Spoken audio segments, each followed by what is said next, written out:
പുതിയൊരു വീഡിയോയിലേക്ക് എല്ലാവർക്കും സ്വാഗതം. അങ്ങനെ ആദർശ് നയനയെ സ്നേഹിക്കുന്നതിനെ കുറിച്ചൊക്കെ പറയുകയാണ്. ശരിക്കും പറഞ്ഞാൽ നയന ഇങ്ങനെ വീട്ടിൽ 2 ദിവസം പോയി നിന്നപ്പോഴാണ് ശരിക്കും തന്നെ ഞാൻ സ്നേഹിക്കുന്നുണ്ടെന്ന് എനിക്ക് മനസ്സിലായത് എന്നൊക്കെ ആദർശ് പറയാണ് കേട്ടോ. അത് നീ ഇങ്ങനെ പോയി നിന്നപ്പോൾ നിന്നോട് വഴക്കിടാഞ്ഞിട്ടും എന്തോ ഒരു ശൂന്യത പോലെയാണ് എന്നൊക്കെ ഇങ്ങനെ പറയുകയാണ്. അപ്പം നയന പറയുന്നുണ്ടായിരുന്നു, എന്നിട്ട് മുത്തശ്ശിന് വേണ്ടിയാണ് എന്നെ വിളിച്ചു കൊണ്ടുവന്നത് എന്നൊക്കെയാണ് കേട്ടോ പറഞ്ഞിരുന്നതെന്നൊക്കെ പറയുമ്പോൾ അത് അപ്പോഴത്തെ സാഹചര്യത്തിൽ ഞാൻ പറഞ്ഞു പോയതാണ് എന്നൊക്കെ ഇങ്ങനെ പറയാണ്. പിന്നെ എന്നെ വഴക്കിടാൻ വേണ്ടിയിട്ട് മാത്രമാണ് വിളിച്ചു കൊണ്ടുവന്നത് എന്നൊക്കെ ചോദിക്കുന്നുണ്ടായിരുന്നു കേട്ടോ. നയന അങ്ങനെ ചോദിക്കുമ്പോഴാണെങ്കിലും ആദർശ് പറയുന്നുണ്ടായിരുന്നു, ഇനിയിപ്പോൾ അതിൻ്റെ പേരിലൊരു വഴക്ക് വേണ്ട, എന്തായാലും നമുക്ക് രാത്രി എല്ലാവരും ഉറങ്ങിയ ശേഷം ഒന്ന് പുറത്തു പോവാം എന്നൊക്കെ പറഞ്ഞിട്ട് ആദർശ് അവിടെ നിന്ന് പോകുന്നുണ്ടായിരുന്നു. പിന്നീട് നന്ദു ആണെങ്കിൽ അനന്തപുരിയിലേക്ക് വരുന്നുണ്ട്. അപ്പോൾ നന്ദു വരുന്നത് ആദ്യം തന്നെ കാണുന്നത് ജാനകിയാണ്. അപ്പോൾ ജാനകി വാ മോളെ, മോൾ ഇങ്ങോട്ട് വരുന്നില്ല എന്ന് ഇങ്ങനെ ഇവിടെ എല്ലാവരും പറഞ്ഞുകൊണ്ടിരിക്കുകയായിരുന്നു എന്നൊക്കെ പറയുന്നുണ്ടായിരുന്നു. എന്തായാലും മോള് വന്നല്ലോ, സന്തോഷമായി എന്നൊക്കെ പറയാണ് കേട്ടോ. പിന്നീട് നന്ദു ഇപ്പോൾ പഴയ പോലെ അല്ലാന്ന് ചേച്ചിമാരൊക്കെ പറയുന്നുണ്ട്. അത് എനിക്കും തോന്നിയിട്ടുണ്ട്, പഴയ സ്മാർട്ട്നെസ് ഒന്നും ഇല്ലാന്ന് എന്നൊക്കെ ഇങ്ങനെ പറയാനുണ്ട്. എന്ത് പറ്റിയതാന്നൊക്കെ ചോദിക്കുന്നുണ്ടായിരുന്നു. അപ്പോൾ നന്ദു ആണെങ്കിലും ഒന്നുമില്ല എന്നൊക്കെയാണ് കേട്ടോ പറയുന്നത്. അപ്പോഴേക്കും അതിനെ നന്ദുവിനെ കണ്ട് അവിടേക്ക് വരുന്നുണ്ടായിരുന്നു. എന്തായാലും നന്ദു വന്നല്ലോ എന്നൊക്കെ പറഞ്ഞ് ജാനകിയാണെങ്കിലും ഭയങ്കര സന്തോഷത്തിലാണ്. പിന്നീട് നന്ദുവിനോടാണെങ്കിലും ഓരോ കാര്യങ്ങൾ ഇങ്ങനെ സംസാരിക്കുന്നുണ്ടായിരുന്നു കേട്ടോ. നന്ദുവിൻ്റെ വിഷമം എന്താണെന്നൊക്കെ ചോദിക്കുന്നുണ്ടായിരുന്നു. പിന്നീട് ജാനകിയാണെങ്കിലും നന്ദുവിനോട് പറയുന്നുണ്ടായിരുന്നു, നന്ദു എന്ന് വെച്ചാൽ എനിക്ക് ജീവനാണ്, ഇടയ്ക്ക് മോളായിരുന്നല്ലോ അങ്ങനെ അവനെ കരാട്ടെയൊക്കെ പഠിപ്പിച്ചിട്ടുണ്ടായിരുന്നു എന്നൊക്കെ ഇങ്ങനെ പറയാനായിട്ട്. അപ്പം ഞാൻ പറയുന്നുണ്ടായിരുന്നു, അതൊക്കെ ഇടയ്ക്ക് വെച്ച് നിന്ന് പോയി, എന്തായാലും ഞാൻ ഇവളുടെ കാര്യമൊക്കെ പറഞ്ഞിട്ടുണ്ടല്ലോ, ഇവള് 4-5 പേരെയൊക്കെ ഒരുമിച്ച് ഇങ്ങനെ അടിച്ചിടും എന്നൊക്കെ ഇങ്ങനെ പറയാൻ കേട്ടോ. പിന്നീട് എന്തായാലും നന്ദു വന്ന സന്തോഷത്തിലാണ് ജാനകിയാണെങ്കിലും. അപ്പോൾ എന്തായാലും മോള് വന്നല്ലോ എന്നൊക്കെ പറഞ്ഞിട്ട് ഭയങ്കര സന്തോഷത്തിൽ പിന്നീട് അവരങ്ങ് അകത്തേക്ക് പോകുന്നുണ്ടായിരുന്നു. പിന്നീട് മുകളിലേക്ക് കയറി പോകുന്ന സമയത്ത് നവ്യ അവിടെ ഇങ്ങനെ മുടി എന്തോ ചീകിക്കൊണ്ടിരിക്കുകയായിരിക്കും. നന്ദു വരുന്നത് കാണുമ്പോൾ തന്നെ നന്ദുവിനെ ഓടി വന്ന് കെട്ടിപ്പിടിക്കുകയൊക്കെ ചെയ്യുന്നുണ്ടായിരുന്നു കേട്ടോ.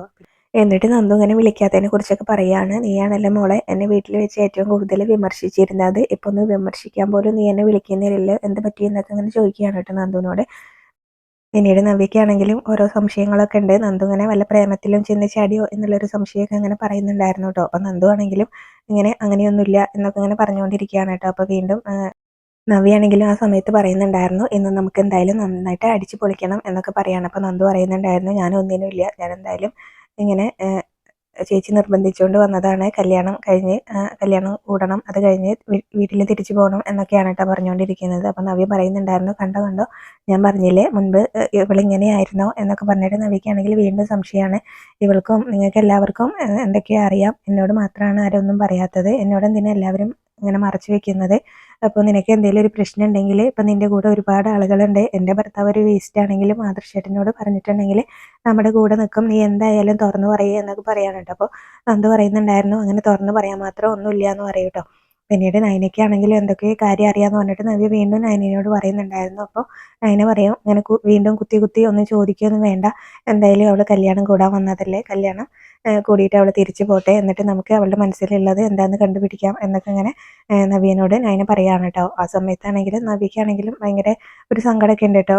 നവ്യനോടാണെങ്കിൽ ആരും ഒന്നും പറയുന്നില്ല എന്നുള്ള ആ ഒരു സങ്കടമൊക്കെ ഉണ്ട്. നവ്യാണെങ്കിലും അതിങ്ങനെ ചിന്തിച്ചുകൊണ്ട് നിൽക്കുകയും ചെയ്യുന്നുണ്ടായിരുന്നു. പിന്നീട് നന്ദുവിനാണെങ്കിലും അങ്ങനെ ബാൽക്കണിയിൽ ചെന്ന് നിൽക്കുന്ന സമയത്ത് അനി ഇങ്ങനെ അകത്തേക്ക് വരുന്നത് കാണുന്നുണ്ട്. അപ്പോൾ ആകെ ഒരു ടെൻഷനും എന്തൊക്കെയോ ആവുന്നുണ്ടായിരുന്നു കേട്ടോ അനീനെ കാണുന്ന സമയത്ത്. നന്ദു ആണെങ്കിലും എന്തൊക്കെയോ അങ്ങനെ ചിന്തിച്ചുകൊണ്ട് നിൽക്കുകയാണ്. പിന്നീട് അനിയാണെങ്കിലും അകത്തേക്ക് കയറി വരുന്ന സമയത്ത് തന്നെ ജാനകി ഇങ്ങനെ നന്ദുവിനോടല്ല അനിയനോട് പറയുന്നുണ്ടായിരുന്നു, നിൻ്റെ ഫ്രണ്ട് വന്നിട്ടുണ്ട് എന്നിട്ട്. അപ്പോൾ ആരാ അമ്മയെന്ന് ചോദിച്ചിട്ട് ജാനകിയുടെ അടുത്തേക്ക് അനി വരുന്നുണ്ടായിരുന്നു. വേറെ ആരാ, നമ്മുടെ നന്ദു തന്നെയാണെന്ന് പറയും കേട്ടോ.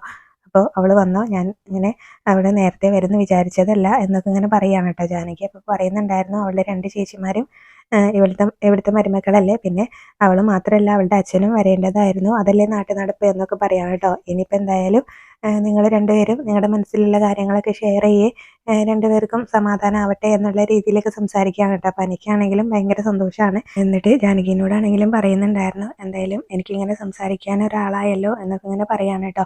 പിന്നീട് നന്ദുവിൻ്റെ മനസ്സിൽ എന്തൊക്കെയോ ഉണ്ട്, അവൾക്ക് ഇങ്ങനെ പഴയ സ്മാർട്ട്നെസ് ഒന്നും ഇല്ല എന്നൊക്കെ ഇങ്ങനെ പറയുന്നുണ്ടായിരുന്നു കേട്ടോ. അവളുടെ ചേച്ചിമാരൊക്കെ അങ്ങനെയാണ് പറയുന്നത്, ഇനിയിപ്പോൾ അവളിങ്ങനെ വല്ല സ്നേഹബന്ധത്തിലും പെട്ടോ എന്നൊക്കെ ഇങ്ങനെ പറയുന്നുണ്ടായിരുന്നു കേട്ടോ. അപ്പോൾ ആ സമയത്ത് അനി പറയും, അവൾ അങ്ങനെയുള്ളൊരു ക്യാരക്ടറൊന്നുമല്ല എന്നൊക്കെ ഇങ്ങനെ പറയുകയൊക്കെ ചെയ്യുന്നുണ്ടായിരുന്നു. പിന്നീട് നേരെ അനിയാണെങ്കിലും നന്ദുവിൻ്റെ അടുത്തേക്കാണ് കേട്ടോ വരുന്നത്. അപ്പോൾ അനീനെ കാണുമ്പോൾ തന്നെ ഇങ്ങനെ നന്ദു ചോദിക്കുന്നുണ്ടായിരുന്നു, എന്താ അനിയെന്ന്. അതെന്താ നന്ദു അങ്ങനെ ചോദിച്ചത്, നീ ഇവിടെ വന്നിട്ടുണ്ടെന്ന് അറിഞ്ഞ് നിന്നെ കാണാനായിട്ട് വന്നതാണ് എന്നൊക്കെ ഇങ്ങനെ പറയുന്നുണ്ടായിരുന്നു കേട്ടോ. പിന്നെ നിനക്ക് എന്നെ കാണുമ്പോൾ എന്താ ഒരു പതർച്ച എന്നൊക്കെ ഇങ്ങനെ ചോദിക്കുന്നുണ്ടായിരുന്നു. അപ്പോൾ അത് വേറെ ഒന്നും കൊണ്ടല്ല, അനി ഇങ്ങനെ എന്നെ മറ്റൊരു രീതിയിൽ കണ്ടുകൊണ്ടുള്ളതാണ് എന്നൊക്കെ പറയുന്നുണ്ടായിരുന്നു കേട്ടോ.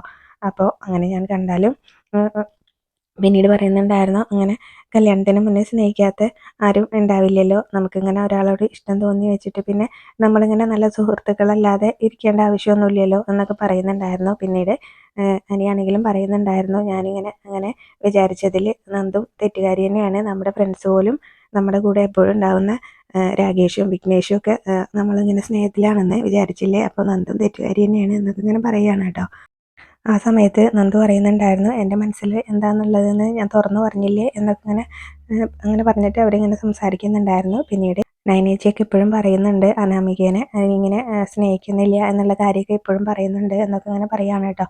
പിന്നീട് നന്ദു ആണെങ്കിലും ഓരോ കാര്യങ്ങൾ ചോദിച്ചിട്ട് അനിയിപ്പോൾ ഓക്കെ ആണോ എന്നൊക്കെ ചോദിക്കുന്നുണ്ടായിരുന്നു. അപ്പോൾ അനിയാണെങ്കിലും പറയുന്നുണ്ടായിരുന്നു, അങ്ങനെ ചോദിച്ചാൽ എനിക്ക് അതിനൊരു ഉത്തരം പറയാനൊന്നും പെട്ടെന്ന് പറയാൻ പറ്റില്ല. എന്തായാലും അനാമികേനെ ഞാൻ എൻ്റെ ജീവിതത്തിലേക്ക് കൊണ്ടുവരാൻ വിചാരിച്ചിട്ടില്ലായിരുന്നു. നന്ദുവിനെ കണ്ടപ്പോഴാണ് എൻ്റെ മനസ്സൊന്ന് ഇതായത് എന്നൊക്കെ ഇങ്ങനെ അനി തുറന്നു പറയുന്നുണ്ടായിരുന്നു കേട്ടോ. അതൊക്കെ കേൾക്കുമ്പോഴും നന്ദുവിന് ആകെ വിഷമമാണ്. പിന്നീട് എന്തായാലും അവരിങ്ങനെ ആ സംസാരമൊക്കെ കഴിഞ്ഞിട്ട് പിന്നീട് അനി അങ്ങ് പോകാൻ നിൽക്കുന്ന സമയത്ത് വീണ്ടും തിരിഞ്ഞു നിന്നിട്ട് അനി നന്ദുവിനോട് ചോദിക്കുന്നുണ്ടായിരുന്നു, കല്യാണത്തിന് പുറത്തുനിന്ന് ആരെയും എന്നെ ഒരുക്കാനായിട്ട് വിളിച്ചിട്ടില്ല, രാകേഷും വിഘ്നേഷും ഒക്കെ വരാമെന്ന് പറഞ്ഞിട്ടുണ്ടായിരുന്നു, നന്ദും കൂടെ ഉണ്ടാവില്ലേ, അതെങ്കിലും ചെയ്തു തരില്ലേ എന്നൊക്കെ ഇങ്ങനെ ചോദിക്കുകയാണ് കേട്ടോ. എന്നിട്ട് അത് ചോദിച്ചിട്ട് അനി അവിടെ നിന്ന് പോകുന്നുണ്ടായിരുന്നു കേട്ടോ. അപ്പോൾ നന്ദുവിനാണെങ്കിലും ആകെ വിഷമമാണ്, വിഷമിച്ചിങ്ങനെ നിൽക്കുന്നതാണ് കേട്ടോ അവിടെ. പിന്നീട് രാത്രി ആയിട്ടുണ്ട്. ആദർശും നയനയും കൂടെ പുറത്തു പോകാനായിട്ട് ഇറങ്ങിയതാണ് കേട്ടോ. എന്നിട്ട് നയന ബൈക്കിൽ കയറിയിരിക്കുന്ന സമയത്ത് തോളിൽ പിടിക്കാനൊക്കെ പറയുന്നുണ്ടായിരുന്നു. അത് പിന്നെ അങ്ങനെ തന്നെയാണല്ലോ എന്ന് പറഞ്ഞിട്ട് നയനയാണെങ്കിലും ആദർശിൻ്റെ തോളിൽ പിടിക്കുകയാണ്. പിന്നീട് അതിനുശേഷം ആദർശാണെങ്കിലും നയനയോട് ഒന്ന് ഇറങ്ങാനായിട്ട് പറയാണ് കേട്ടോ. അപ്പോൾ എന്താണെന്ന് ചോദിക്കും നയന. നമുക്ക് ഗേറ്റിൻ്റെ പുറത്ത് പോയിട്ട് വണ്ടി സ്റ്റാർട്ട് ചെയ്യാം, അല്ലെങ്കിൽ പിന്നെ അമ്മ ഉണർന്നാൽ പ്രശ്നമാവും എന്ന് പറയാണ്. അപ്പോൾ നയന പറയുന്നുണ്ടായിരുന്നു, ഇപ്പോഴും അമ്മേനെ പേടിച്ചിട്ടാണോ, എന്നാൽ പിന്നെ എന്തിനാ ഇത്ര ബുദ്ധിമുട്ടി പുറത്ത് പോകുന്നതെന്നിങ്ങനെ നയനെ കുറച്ച് ഇങ്ങനെ ഒരു സങ്കടത്തിൽ പറയുന്നുണ്ടായിരുന്നു കേട്ടോ. അപ്പോൾ നീ ഒന്ന് ഇറങ്ങ് എന്നൊക്കെ പറഞ്ഞിട്ട് നയനയോട് ഇറങ്ങാനായിട്ട് പറയാണ്. പിന്നീട് ആദർശ് വണ്ടി സ്റ്റാർട്ട് ചെയ്യാതെ മെല്ലെ തള്ളി കൊണ്ടുപോകാണ് കേട്ടോ. അപ്പോൾ ആ സമയത്ത് നയന ചോദിക്കുന്നുണ്ടായിരുന്നു, ഞാൻ തള്ളി തരണോ എന്നൊക്കെ ഇങ്ങനെ ചോദിക്കുകയാണ് കേട്ടോ. ഇപ്പം എന്തായാലും വേണ്ട, ഇപ്പം അത് തള്ളി കൊണ്ടുപോകാനുള്ള ആരോഗ്യമൊക്കെ എനിക്കുണ്ട് എന്നിങ്ങനെ ആദർശ് പറയും കേട്ടോ. പിന്നീട് അന്ന് ശ്വാസം മുട്ടിയ സമയത്ത് നയനാണെങ്കിലും അന്ന് ആദർശിനെ സ്കൂട്ടിയിൽ ഇരുത്തിയിട്ട് ഇങ്ങനെ നയനയോട് ചേർത്ത് കെട്ടി വെച്ചൊക്കെയാണല്ലോ കൊണ്ടുവരുന്നത്. ആ കാര്യങ്ങളൊക്കെ പറയുന്നുണ്ടായിരുന്നു കേട്ടോ. അപ്പോൾ എന്നിട്ട് ആ നന്ദിയൊന്നും എന്നോട് കാണിച്ചിട്ടില്ലായിരുന്നല്ലോ എന്നു പറയുമ്പോൾ അതിൻ്റെ നന്ദിയാണ് ഞാനിപ്പോൾ കാണിച്ചുകൊണ്ടിരിക്കുന്നത് എന്നൊക്കെ പറഞ്ഞിട്ട് പിന്നീട് എന്തായാലും അവർ പുറത്ത് പോയിട്ട് വണ്ടിയിൽ കയറിയിട്ട് അങ്ങ് പോവാണ് കേട്ടോ. പിന്നീട് നന്ദു ആണെങ്കിലും വീണ്ടും ഇങ്ങനെ ഓരോ കാര്യങ്ങൾ ഇങ്ങനെ ആലോചിച്ചുകൊണ്ട് കിടക്കുകയാണ്. നന്ദുവിൻ്റെ മനസ്സിൽ നിന്നാണെങ്കിൽ അനി അങ്ങ് പോകുന്നില്ല കേട്ടോ. അപ്പോൾ അതിനെക്കുറിച്ച് ഇങ്ങനെ ആലോചിച്ചുകൊണ്ട് ഇങ്ങനെ ഇരിക്കും ഒക്കെ ചെയ്യുന്നുണ്ടായിരുന്നു. അപ്പോൾ ആ സമയത്ത് ഇങ്ങനെ മനസ്സാക്ഷി വന്നിട്ട് ഇങ്ങനെ നന്ദുവിനോട് ഓരോ കാര്യങ്ങൾ പറയുന്നുണ്ടായിരുന്നു കേട്ടോ. നിൻ്റെ നയനേച്ചി പറഞ്ഞത് ഇപ്പോഴും നിൻ്റെ മനസ്സിൽ കയറിയിട്ടില്ലേ, എന്നിട്ട് നീ ഇപ്പോഴും ഇങ്ങോട്ട് വരണം എന്നാണോ ആഗ്രഹിക്കുന്നത്, നിൻ്റെ രണ്ട് ചേച്ചിമാരുടെ ജീവിതം അത്ര നല്ല രീതിയിലൊന്നല്ല മുന്നോട്ട് പോകുന്നത്, നിൻ്റെ നയനേച്ചിയാണെങ്കിൽ ശരിക്കുള്ളൊരു ദാമ്പത്യം തുടങ്ങിയിട്ടില്ല, നവ്യേച്ചിയുടെ കാര്യമാണെങ്കിലും അങ്ങനെ തന്നെയാണ്, എന്തായാലും നീ ഇങ്ങനെ ചിന്തിക്കുന്നതൊക്കെ തെറ്റാണ് എന്നൊക്കെ പറഞ്ഞിട്ട് മനസ്സാക്ഷി ഓരോന്നിങ്ങനെ നന്ദുവിനോട് പറയുന്നുണ്ടായിരുന്നു. പിന്നീട് അനിയാണെങ്കിലും ഇതേ സമയത്ത് ഇങ്ങനെ ഓരോന്ന് ചിന്തിച്ചുകൊണ്ട് കിടക്കുകയാണ് കേട്ടോ. അനാമികേനെ നന്ദു ഒരു സുഹൃത്താണെന്ന് അറിഞ്ഞ ശേഷം പിന്നീട് ഇങ്ങനെ അനാമികേനെ വിളിക്കാനും അതുപോലെ തന്നെ സംസാരിക്കാനൊക്കെ ശ്രമിച്ചിട്ടുണ്ട്. എന്നാലും അനാമിക അങ്ങ് മനസ്സിലേക്ക് കയറിയിട്ടില്ലല്ലോ എന്നൊക്കെ ഓർത്ത് അനിയും കിടക്കുകയാണ് കേട്ടോ. പിന്നീട് ആദർശാണെങ്കിലും നയനയോട് ഇങ്ങനെ പറയുന്നുണ്ടായിരുന്നു, ഒരു പൂക്കടയുടെ മുന്നിൽ ഇങ്ങനെ വണ്ടി നിർത്തിയിട്ട്, ഈ ചേച്ചിയാണെങ്കിൽ ഒരുപാട് സമയം കഴിഞ്ഞിട്ടേ വീട്ടിൽ പോവുള്ളൂ, ഇപ്പോൾ ഓണത്തിൻ്റെ സീസണും കൂടിയാണല്ലോ, നല്ല കച്ചവടമായിരിക്കും, അതുകൊണ്ട് കുറച്ച് കഴിഞ്ഞ് ഈ ചേച്ചി പോവുള്ളൂ, എന്തായാലും നീ നടക്കുമെന്ന് പറഞ്ഞിട്ട് അവിടെ ചെന്നിട്ട് ഇങ്ങനെ മുല്ലപ്പൂവൊക്കെ വാങ്ങിക്കുകയാണ് കേട്ടോ. അപ്പോൾ ആ സമയത്താണ് ദേവയാനി ജയനും കൂടെ കാറിൽ വരുന്നത് കേട്ടോ. അപ്പോൾ ജയനാണ് ദേവയാനിക്ക് നയനയും ആദർശം അവിടെ പൂക്കടയിൽ പൂവ് വാങ്ങിക്കുന്നത് കാണിച്ചു കൊടുക്കുന്നത് കേട്ടോ. അപ്പോൾ ദേവയാനിയാണെങ്കിലും ഇവരിങ്ങനെ പൂവ് വാങ്ങിക്കുന്ന സമയത്ത് ഇങ്ങനെ ദേഷ്യപ്പെട്ട് അങ്ങോട്ട് ഇറങ്ങി വന്നിട്ട് ഇങ്ങനെ അവിടെ ചെന്നിട്ട് ഇങ്ങനെ പറയുകയാണ് കേട്ടോ, ഒരു 5 മുഴം മുല്ലപ്പൂ എന്നിങ്ങനെ പറയുകയാണ്. അപ്പോൾ ആ സമയത്താണ് നയനയും ആദർശം നോക്കുന്നത് കേട്ടോ. അപ്പോൾ ദേവയാനിയാണെങ്കിലും ആദർശം ഇങ്ങനെ നോക്കുന്ന സമയത്താണെങ്കിലും ഭയങ്കര ദേഷ്യത്തിൽ ഇങ്ങനെ നോക്കുകയാണ്. അമ്മേനെ കാണുന്ന സമയത്ത് ആദർശാണെങ്കിലും ഒരു ചിരിയൊക്കെ ചിരിച്ചുകൊണ്ട് ഇങ്ങനെ നിൽക്കുകയാണ് കേട്ടോ. അപ്പോൾ അവിടെയാണ് ഇന്നത്തെ എപ്പിസോഡ് അവസാനിച്ചത്.